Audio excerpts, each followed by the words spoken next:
Alright, welcome everyone. We're Semblance of Sanity. I'm Caleb. I'm Jacob. And we're here, of course, for JoJo's Bizarre Adventure. Episode 11, The Game Master. Right. So the way this ended last episode... Kind of on a high note. Yeah, very high note. I would say this previous episode is one of the best kind of standalone episodes of JoJo's we've seen thus far. All the other ones seem to be very connected to like a 3-part like mini arc or something. Yeah. But this one seems to be launching off the newest arc. And this focus on this new character, Joseph, the grandson of Jonathan Joestar, is really good. I feel like he's kind of the perfect opposite of Jonathan in a lot of ways. Yes, he has so much personality to him. So much personality. Fantastic. Yeah. That was probably the main area that Jonathan would have been lacking in.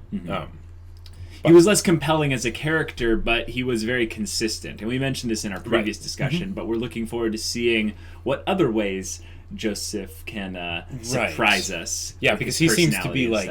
He seems to be the kind of character that's consistently inconsistent.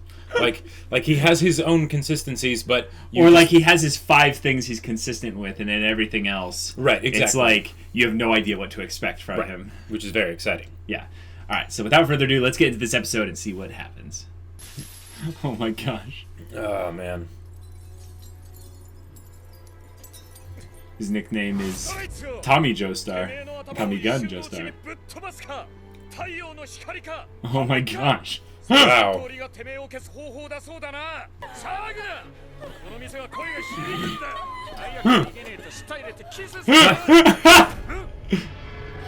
Oh, here we go.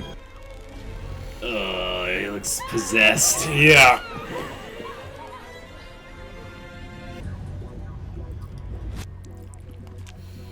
Oh. Why did you have to do that? Yeah. That's gross. Jeez. Okay. Alright. These bullets, this almost sounds like something different.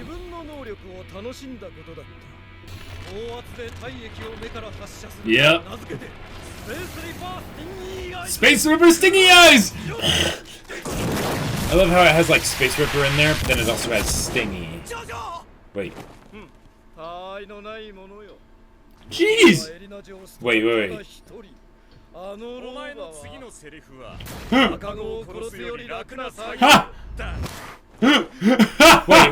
Wait. Hold on. What? Did he like defend himself with Hamon somehow?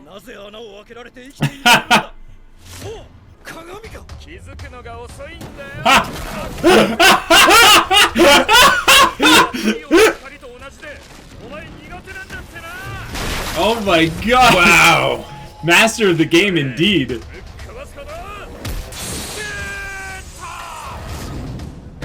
Oh my gosh.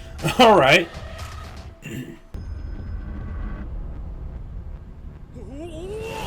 Whoa, what? Ooh, that was close.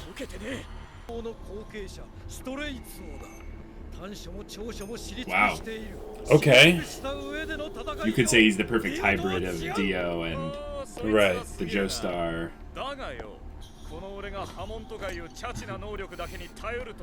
Gimcracks? Jimcracks? Oh my gosh! What? Okay, how did he even get a grenade? He had a Tommy gun, Jacob. Of course he had a grenade.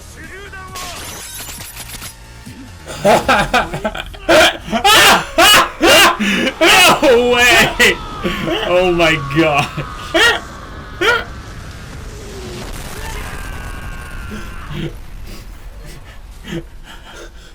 Okay.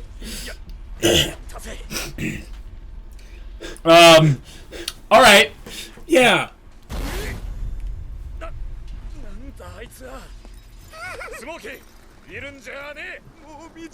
Too late! Yeah. What? Oh! But this is how it would have to be. Yeah. Yeah.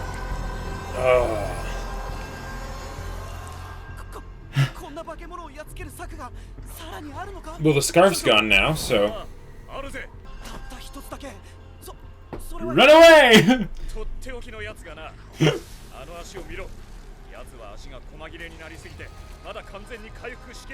Not that. Yes! I knew it! Yes! I called it! I freaking called it!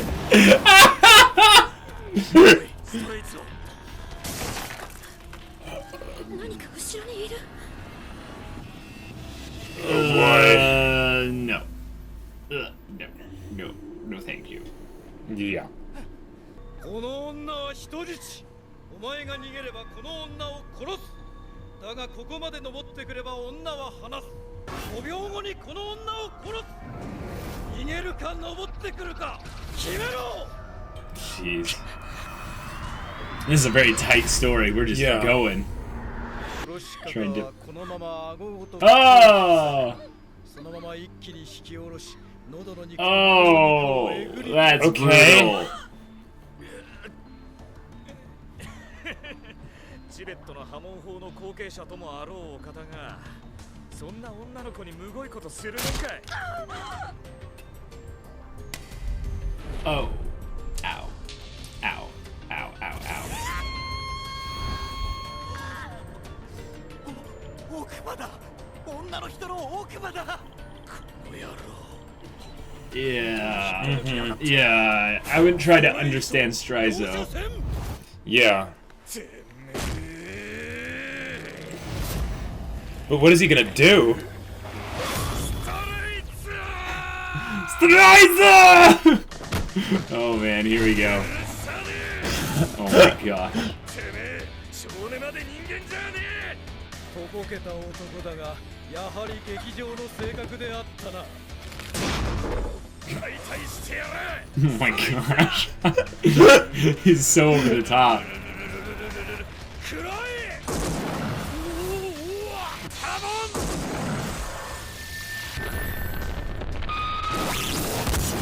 No way!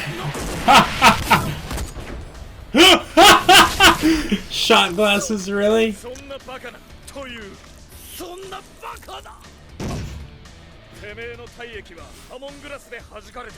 Hey, there you go.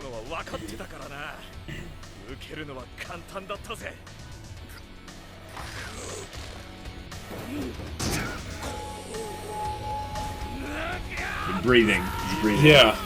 Apologize, yes! Speedwagon! Hell! Yes!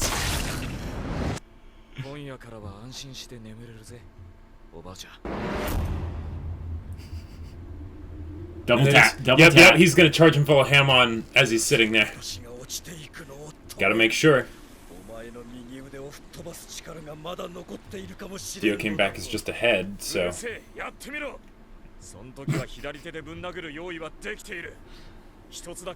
Oh, knowledge, yes. What does he sense? Hey, we're talking about this. They are opposites, but there is something internal about them that they both resonate with. Oh, okay. Oh, the the guy that's trapped in the stone. Oh, so they wouldn't be eaten by him? Sure. Okay. Oh. Wow. Okay. Oh, crap.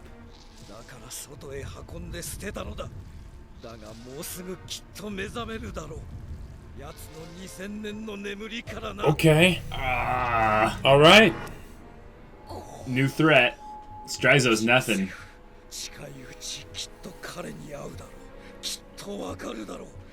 The meaning of evolution.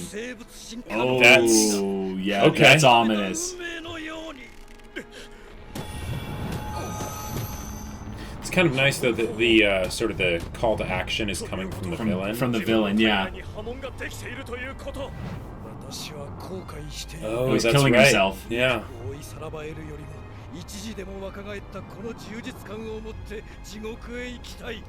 So why did he even turn into a vampire? Right. Maybe he did want power, but now he's realizing the futility of it. Right. Yeah.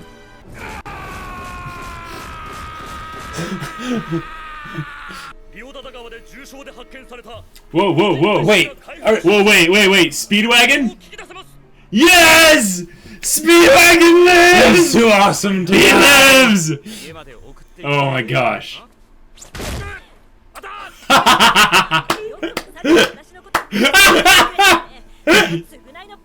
Yes! Well done. Baka. Yep. This is the start of their love story, right?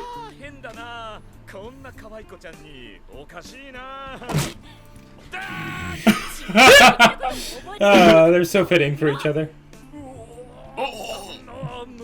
Ogress.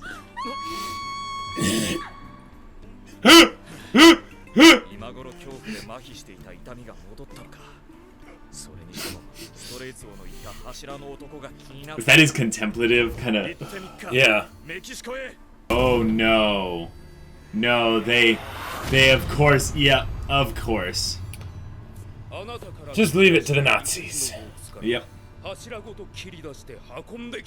is now getting multi-layered. Right. But it's a very clear direction as to how this is going to go. Because your mission is not yet over, Speedwagon. Right.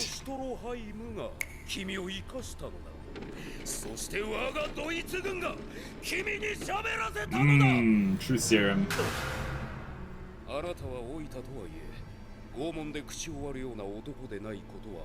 Because he's too much of a bro.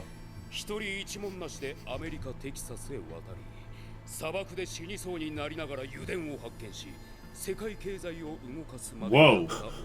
Whoa, Speedwagon, really? Wait, they're saying that he's responsible for the Texas oil fields? I guess so.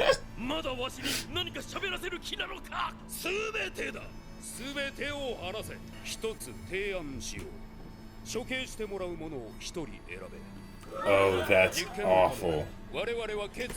That's the twisted part. Yeah.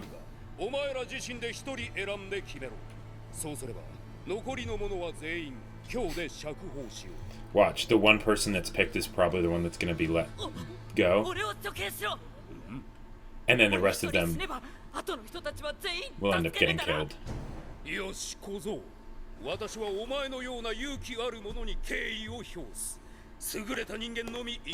Yeah, you're right.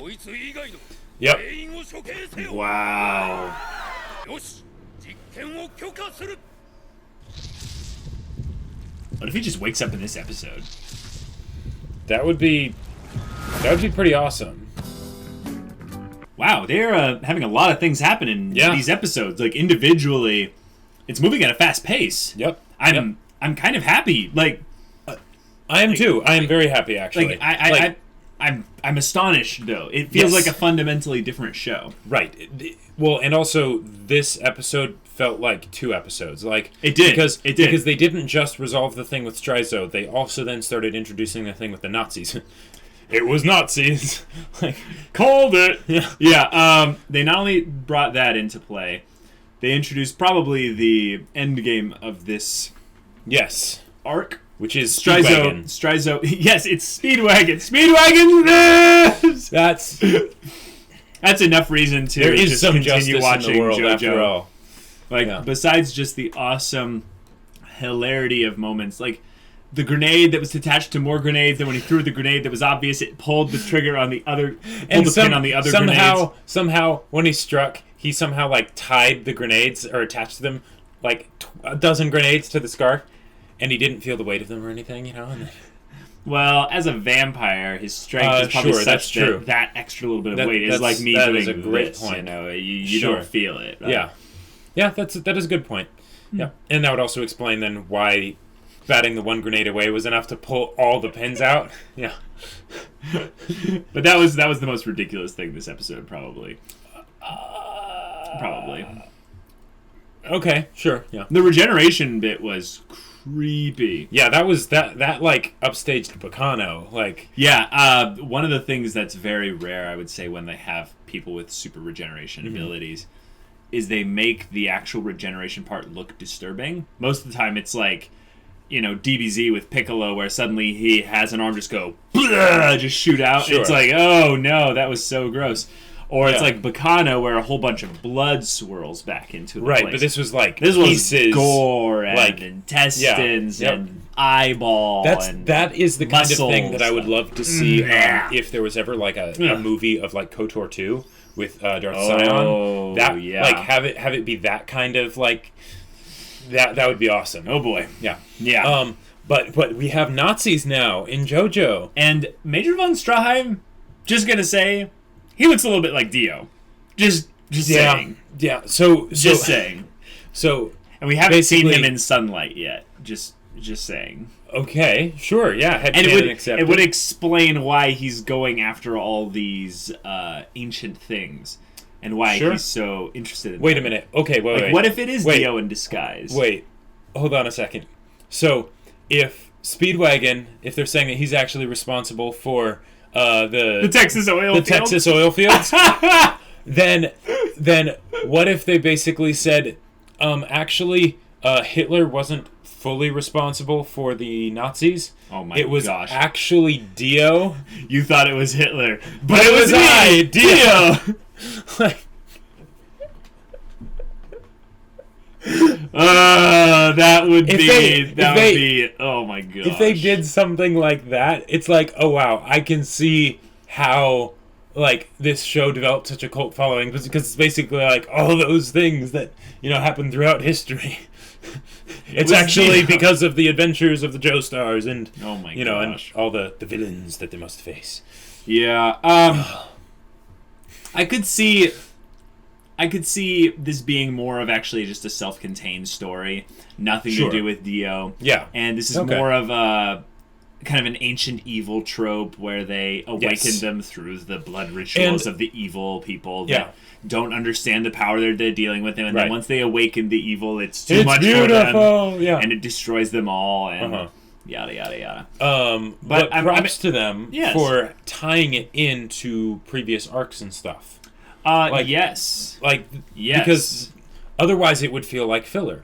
Like it would actually. And actually, we might wonder which part was filler: the beginning or this part, or none of it, I actually think that that's the point: is that it's none. Right.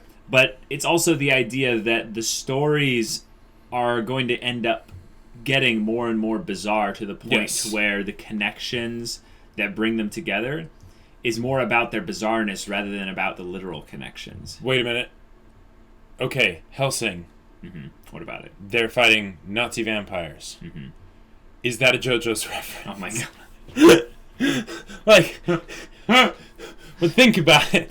I could see that this Pillar Man comes out, and his basically full evolution is that he can unlock the potential in other beings like Dio did, but he turns them all into people like Dio, like vampires that are under his thrall. And then you have to fight Nazi vampires. Yeah, so like if that ended up being a thing, I would love it so much, because then I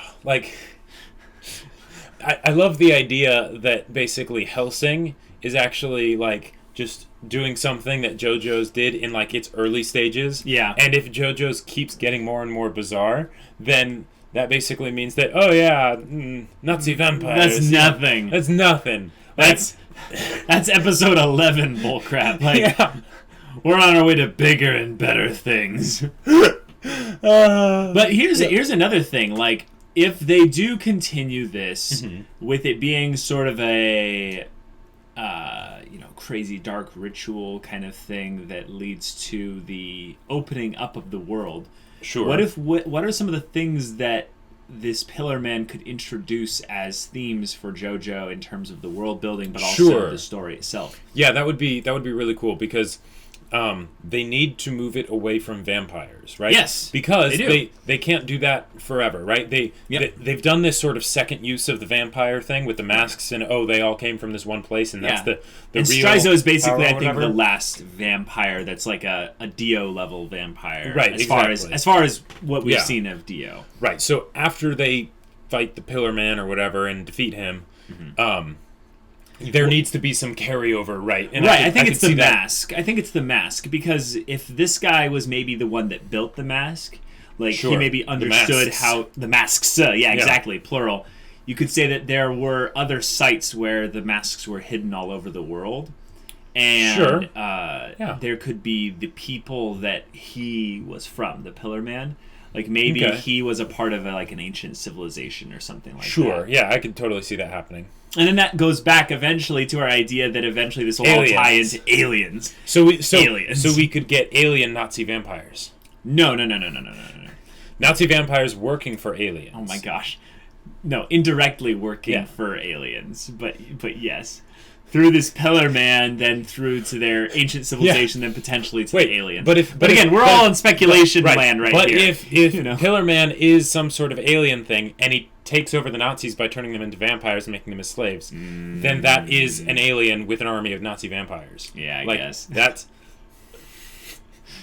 But maybe the whole thing with the Pillar Man is that he will understand the meaning of evolution. So is the Pillar Man the personification of this evolution, or is it the key to the actual meaning of evolution? Sure. Because I could see it being both, but if it's one or the other, it has to be the key. It's not that he's actually the meaning of evolution. Yes. It's that he is the leading point to where true evolution is found. Right, and that can be a way that they build off of this without making it still just be vampires. Right, but also I think the points of what makes the vampire powers work and Hamon work is blood and breath. Mm-hmm. Those will be the pervading themes of the new powers, the new abilities, the new kind of systems of things, because it makes Hamon and the vampire abilities more like just a weaker form of the true human potential.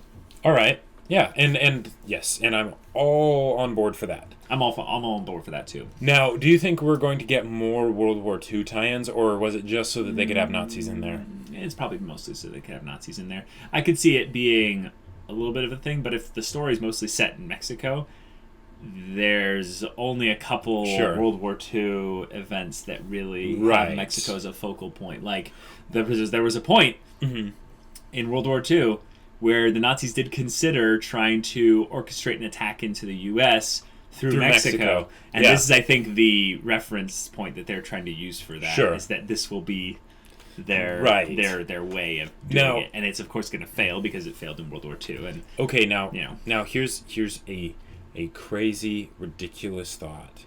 And I don't expect that this is actually going to happen. But this would be a way that they could, one-up the whole Texas oil fields thing. What's that? What if the last tie-in that they did with World War II was that the final battle took place over Hiroshima? No, Nagasaki. Jacob, you gotta be very sensitive and careful about things you're joking about right here. It's not something to just joke about. No. Yeah. Okay. No. Remember, this is anime, Jacob. Oh, that's right. There's no way. You're. Yeah. No. Nope. Anyhow. Yeah. With regards to Joseph Joestar's personality, it came out a little bit here, and I think that we were right in that it would be a little bit more, I would say, broken down. And Strizo actually does it for us. He says that you and your grandfather are very similar. Even though you seem completely different. Even though on the outside you seem complete opposites, because you're both insatiably curious. And I like that as a point to bring up, in that Joestars are curious. We are insatiably curious. And what that will do is get us into really interesting areas, but also get us into a lot of trouble. Because they're meddlers. They're the people that Right. go and stick their noses into things they don't have to. And I like that as a point to bring up, because it was where I was actually kind of telling him to call the bluff of this Strizo vampire. And yet once he started hurting this woman, nope, he had to meddle. He's like, "Oh, you are scum. You are disgusting. Yep. I will destroy you. You are pitiful." You made a Freudian slip there. I did? Yeah. What was that? You referred to the Joestars as we. You I wish I was a Joestar. You were a Joestar. Yeah, maybe. I do like the over the top nature of the characters and stuff, but I feel like it's held back from the true kind of inspirational potential that a character like Kamina has, because they bring it back into comedy and ridiculousness so much. Yeah. But I would love to have the inspirational kind of aspect of, say, Joseph, for instance. Right. And I could see very much how Jonathan was. Right. But because of the way that Joseph is, if he ends up ever doing something inspirational, it will have a very different feel than it did for Jonathan. Yes. And I would say it'll feel a lot more similar to someone like Kamina. Absolutely. But like, he had little moments where you could see it kind of coming through, where he was like, "Apologize to Speedwagon in hell." I was like, "That's your grandpa right there." That was an epic one-liner. I would say that's a really good point. This show has a lot of one-liners. Maybe that's why it's also so meme-worthy. Sure. Like, everything is like a perfect one-liner. It's the idea that, you can screen cap any portion of this show, and you're just like, whoa! But you could also take any of the lines probably out of context, like "It is I, Dio," and it just makes sense in a whole lot of other places. Yeah, I could see that. So, Granny, you'll sleep peacefully tonight. Like, right. Before he had even killed Strizo. Yes. So, okay. Now, given what they did in this episode, I would say it's, I think we are beginning to understand just how impossible it is to predict JoJo's. No. What? I see what you're saying, but I disagree. I feel like it is a lot easier to predict JoJo's than people let on. It's the idea that you don't predict things like the grenades and the scarf kind of thing. Sure, yeah. But you can predict things with, like, where this Pillar Man is leading towards. I feel like we can absolutely draw a lot of data from imagery, from aliens. Yeah. Like, if we called aliens already, then that's... Yeah, that would be pretty cool. That would be pretty cool. And again, seeing JoJo's take on aliens. I don't think it's aliens as in, like, beings from outer space. I think it's more of like beings that have come to Earth and they're living on Earth as people kind of thing. Not like JoJo's is going to go into space. Right. I don't... No. Yeah. No, they're not going to do that. Yeah. Anyways, with the girl that was... did we get her name? I don't think so. I don't think we did either. But I was like, oh, please, like, let this be a romantic thing. Should we just call her, like, Tsundere-chan? Well, yeah, she was a pretty proper Tsundere. And she had reason, though, to hit him. Oh, she did. She did. Like, you almost let me die! Yeah. I mean, you saved my life, but you almost let me die! And what was it? The fact that she actually called him out on calling her a hag, I thought was very interesting that she chose that instead of you let him start to hurt me. Like, how could you do that? Right. It's like, she's not going to thank him for saving her life or call him out on being like, why didn't you save me earlier? It's, you called me a hag. And then what was it? He called her like an ogress like later, and she just her brain just shatters for a split second. That was unique, and that was great comedic timing. Yeah, I can't remember the last time I saw a character in an anime that could be classified as a tsundere to basically be so angry that they just can't do anything. Like, I don't think, like, have you ever seen that before? I don't know. I think usually it ends with them blushing like that, and that's not them angry. That's them being embarrassed or something. But like being so just like filled with rage that like their body's that goes frozen. into yandere mode, if I've ever seen that, where it's like they're more like so rage induced, they're like twitching and stuff. Like, I'm gonna kill you with a pitchfork. And stuff you with hay. Well, rage isn't something I would usually use to describe a yandere because it's not creepy enough. Well, no, there's such a thing as cold rage. Sure, absolutely. You know that like dead stare where it's like the blank empty eyes. You know, yeah, the blank empty eyes. Exactly yeah. Oh no, I just gave everyone a yandere face for me. Anyhow, I think that this episode, being the setup episode, bequeaths less discussion, though. Yeah. Because they didn't execute anything on the second half of the episode other than bringing back Speedwagon. Yes. And kind of setting up the whole Nazi influence in Mexico. I am rather satisfied, though, that I called what they did with the prisoners. You did. Like exactly. And the funny thing was, I thought about it, but I was like, nah, I'm not going to make that assumption. And you were just like, nope, they're going to do it. I'm like, okay, he's more confident than I am. And then, yep. I just understand the Nazi. No, you don't. It was a storytelling thing. Yeah. It made sense. Yep. It's nothing about that. Well, and what I hope happens is that they use that boy as a character, right? Like, he doesn't just disappear. Yes, I actually see him being a Poco type character. Yeah. Very much a side character, but a survivor, like someone who gets out of this whole thing because he's courageous. Yeah, maybe he even helps them.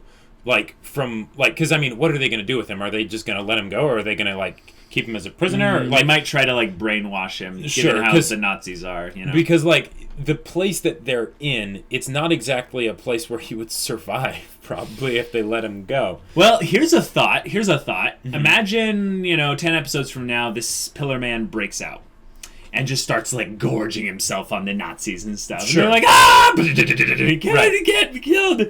And Stroheim's like, yes, and then he dies.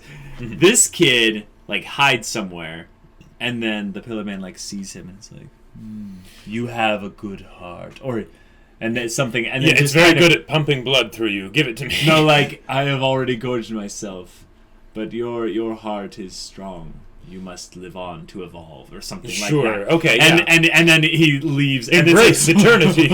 yeah, exactly. Or maybe he keeps him, or just saves him, or something like that. I don't know. It would be interesting. He could break Speedwagon out.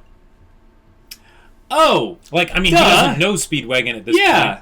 But they could become unsuspecting friends, and they end up help each other. And Speedwagon, of course, is gonna. Oh yeah. Yeah, absolutely. Mm-hmm. But the question is, Speedwagon's old, right? Yes.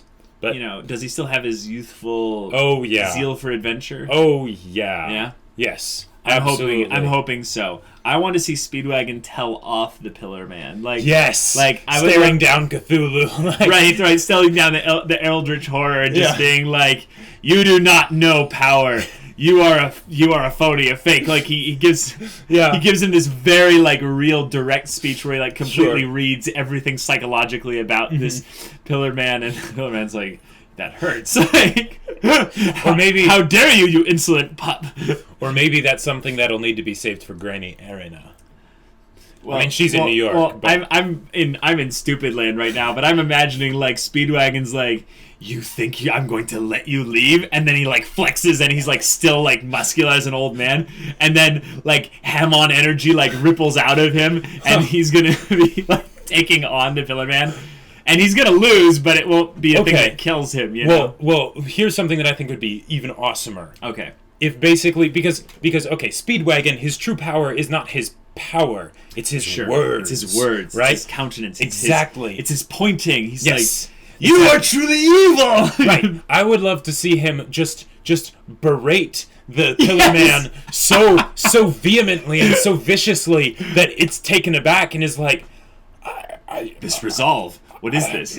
Or maybe he berates the Nazis. Sure. Speedwagon, there you go. Calling out the Nazis on their BS. That would be That would be pretty legit too. Sure. I take all of it. Yeah. But anyway, Speedwagon is back in the game. The story is going forward in a very specific direction. Yes. We now have everyone converging in Mexico, except for Granny, of course. Right. Yeah. Good episode. Quite. All right, guys. If you want to see the next episode of JoJo's for our reaction, go check out the link in the description below for our Patreon.